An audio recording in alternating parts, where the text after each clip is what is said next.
What's up, YouTubers? It's me, Jaguar Productions, doing a movie review on Spider-Man Brand New Day. Now, before we start, I just want you all to know there will be some spoilers mentioned in this video, so if you've not seen Spider-Man Brand New Day yet, please exit the video now and come back once you have seen the film. Now with that said, as I'm sure you know, it's been about almost 5 years since we've all last seen Tom Holland don the role of Spider-Man for the MCU. In regards to Spider-Man No Way Home, which of course was a great success given how it's made over $1 billion in its opening weekend. And because of that success, it left some pretty big shoes for Brand New Day to fill in. Given the fact that the movie's been directed by Destin Daniel Cretton, who I'm sure we all know is the director of Shang-Chi, and of course with the return of some well-known actors such as Zendaya, Jake Gyllenhaal, not to mention John Berthel's debut as the Punisher, and of course we can't forget Mark Ruffalo's Hulk, and the newcomer for the film, which we all know is Sadie Sink. You can say the expectations are quite high. Now, I'm sure the question everyone's asking is, does Brand New Day successfully reinvent Spider-Man for a brand new area of Marvel cinema? Or is Brand New Day just simply another MCU film struggling to imitate the success of No Way Home? That said, let's get into it. Now to start things off, one of the things I liked was how when the film started off with the usual Marvel Studios logo it does. Instead of showing all the Avengers and stuff, it did like a major contribute to Spider-Man, showing not just scenes of Tom Holland's Spider-Man, but also of Tobey Maguire's as well as of Andrew Garfield's. Like, it really just goes to show you that the producers wanted to give a major thank you to all the Spider-Man's actors throughout the years. Like, really, that was a nice contribution. Like,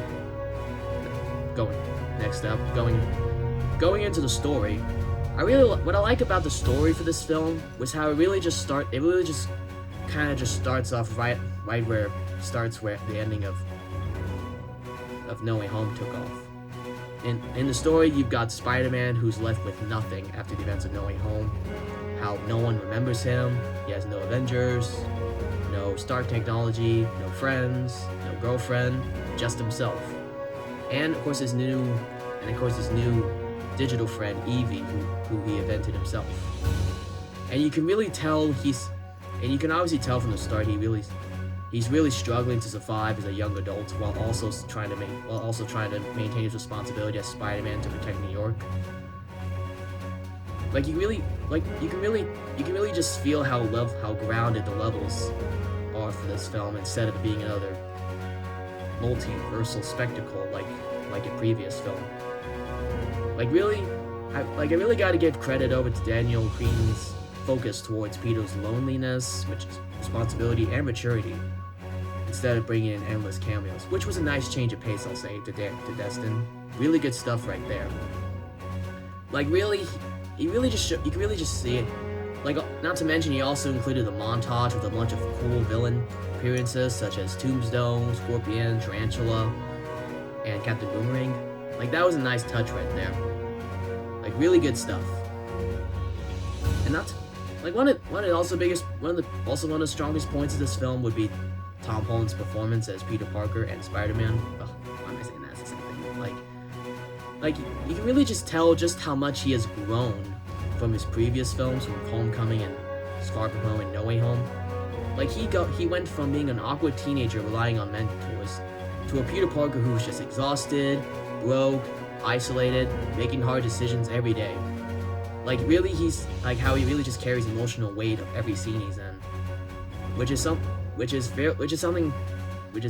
I was happy to see in the MCU. I'm sure as other fans are. Like, personally for me, his character arc, I can tell it's really just taken from Sam Raimi's trilogy, specifically from Spider-Man 2, with a combination of the PlayStation of the Insomniac Spider-Man games. Like, him as Spider-Man just being broke as Peter Parker, but as Spider-Man he's always, like, as Peter Parker he's just struggling with connections because always having trouble trying to help himself out, even though, because he's always dealing with his responsibilities as Spider-Man every day, which just puts more weight on himself. Like, that was something really well done. Not to mention, of course, as Spider-Man, he's got, like in the Insomniac game, he's got connections as Spider-Man, like with the police, with damage control, even with Yelena. Like Spider-Man has really developed as a character with all those fans have known. Like, it was just something that was nicely done. I thought that was very well done indeed. Not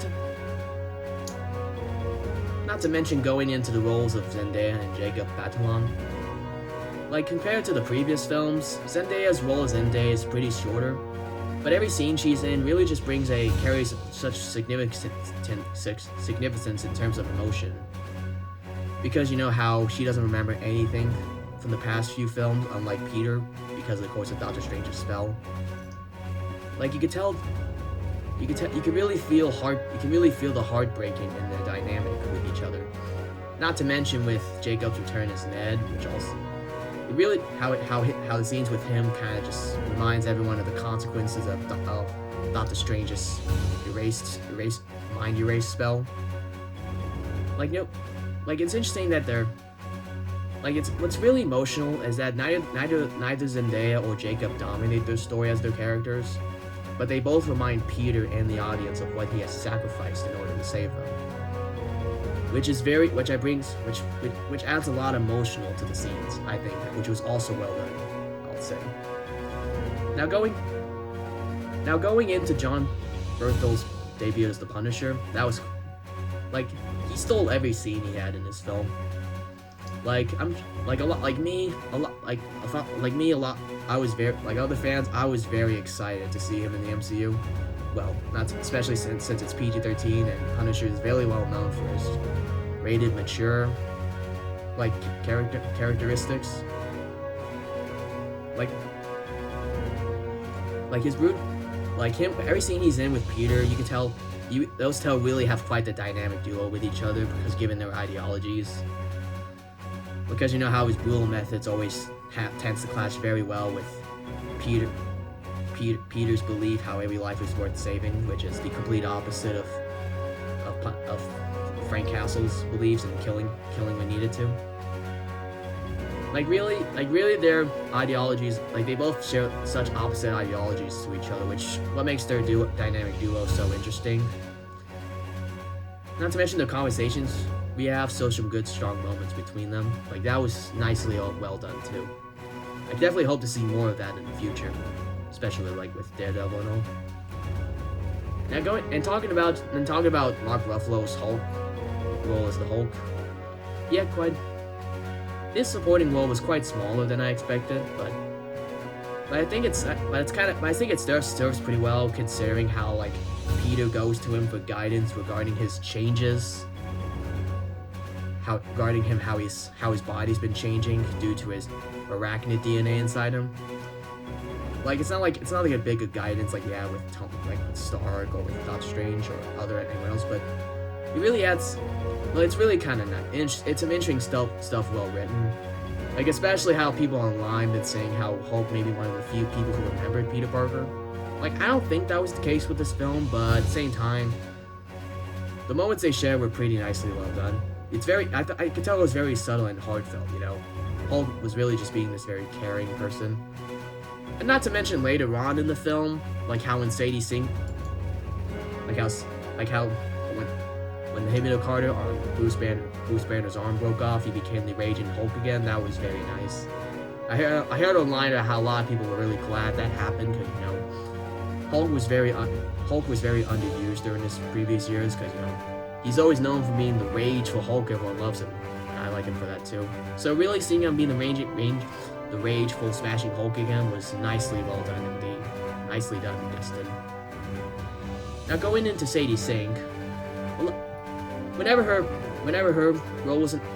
she was announced to be in the film, a lot of fans were speculating what she was going to be playing. Some said she might be playing an Mary Jane, others saying she was Jean Grey, and yeah, just as a spoiler, yeah, that's obvious, she was Jean Grey. Like really, like Sadie, like Sadie Sink herself. I may not know her not much, but I can tell she's quite a very good, talented actress, especially given her roles in like Max and Stranger Things. Not to mention her role in other shows like Fear Street. Like her performance for the film introduced quite a new element to the MCU, given since her reporting her identify as her character as Jean Grey, which kind of acts as a signal towards Marvel's long-term plans for bringing in mutants to the MCU. Like her role in the film as the villain, like a lot of fans. I mean, her role as the villain was kind of an interesting twist. Like you could, like how Peter was trying to neutralize her with an inhibitor he developed, only for him to learn later on how she was trying to find her sister, who was being locked up by damage control. Like her role was kind of developed nicely, especially how she had similar backgrounds to Peter, given how no one knew who she was. She lost someone. Like it was like. The way she was written was very well done. Was very nicely done. Like, you can really just feel the sympathy with her character. Now talking with the director. Now talking in details with the director. I gotta say, Destin Daniel Cretton was a good choice. Given his previous movie experience with Shang-Chi. You could tell he brings that same sort of direction with Spider-Man Brand New Day. Like the ring he brings this, like you could tell, like with each action scene in it, action scene just feels very personal. Camera stays very close on Peter Parker. Not to mention all the emotional moments give the audience time to breathe in. Like instead of just trying to imitate what John Waltz has done, Cretton gives this movie its own identity, which was a nice touch. Now going into the action of the film, it was very fantastic. Like the swinging scenes with Spider-Man would feel very faster than it was before, kind of similar to like how it was for Andrew Garfield's Spider-Man. Not to mention you got some great street level combat, and you can really tell Peter struggles with every fight, especially in regards to his powers evolving, like when he fought against Scorpion and the Hand. Like even when he fights, he gets hurt, any mistake just kind of gets thrown back at him. Like you can tell how dangerous it is each fight with Spider-Man. And like really the choreography for the film is very well grounded while it still delivers its comic book spectacle us fans expect. Now talking about like the visual effects, what I like about it is that it didn't do much of CGI. Like all the sets, like all the effects were very much practical, unlike the previous films, which is a wise choice indeed, especially for like Tom Holland's suits, which was also kind of nice, because even the people online saying that all the effects were practical, like every stunt was practical, like really it was good right there, because a lot of MCU movies and shows have been getting a lot of complaints about their CGI overuse and stuff, so this film not having much of overdoing with the CGI was a good choice. Wise one, indeed. Now going into the theme of this film, what makes the central message interesting is that it's all about how Spider-Man isn't defined by who's Peter Parker. Like really, because throughout the film, like even at the beginning when Peter was was reading his letter he was supposed to read to MJ, he kind of talks about how like Spider-Man has to make the hard choices even if it breaks Peter Parker's heart. Like in that you can really just tell how he views himself as different people. Like if he's either Peter Parker at one time or the other. Like who is he really? And like how later in the climax, Jean Grey asks if he's either Peter Parker or Spider-Man. Peter replies saying he's both. And that was just like the good choice. He's both Spider-Man and Peter Parker. He's kind of like accepting his identities. And like how really, and like he's defined by the choices he makes. Like you can tell this really gives an understanding towards responsibility, sacrifice, loneliness, and hope. Which has always been the hard character arc for Spider-Man. Now, do I have any complaints with the film? Honestly, no, not really. I really don't have any complaints with the film at all. Like really, I thought this film was really well done. Like it really just felt like everything lots of people, including myself, have ever wanted for Spider-Man. Especially given, like looking back at his performances from like Civil War all the way up to No Way Home. Like you can really tell that Peter Parker has really grown into the Spider-Man we always knew he would be. Instead of just being someone who would, instead of being such a silly kid making mistakes, he's grown to be more mature, very emotional like character. Which again reminds me a lot of the combination between Sam Raimi's Spider-Man trilogy and along with Insomniac's Spider-Man. Like really, you could tell he's become the Spider-Man always trying to protect people with the help from the police force, while also being while also maintaining his social struggles with the people that no longer remember him. Like really, the film really reminds me a lot of Spider-Man 2. But instead of Peter Parker losing his powers start to evolve, which was definitely interesting. Even though I know people online were saying like how people theorized he would become Man-Spider. I mean that didn't happen, but you know, it was still interesting. Like Spider-Man's eyes suddenly turning black, him shooting organic webs. Like, it just shows quite the evolution for Peter, especially in regards to how like spiders have different 3 life cycles as they grow into adulthood. Which makes sense, because I'm sure in this film, Peter Parker's in his 20s, which is adult, so it makes sense. And like again, all in all, this film was really well done. Like all the characters were great, all the moments Spider-Man shared, like with MJ, Ned, Mark Ruffalo, and Punisher, were all nicely well done.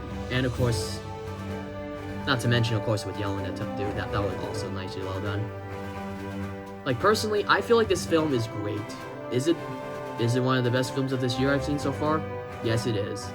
Is it so good that it's in my top 10 favorites of the MCU? Yes. Is it my all-time Spider-Man favorite film of all time for like Spider-Man?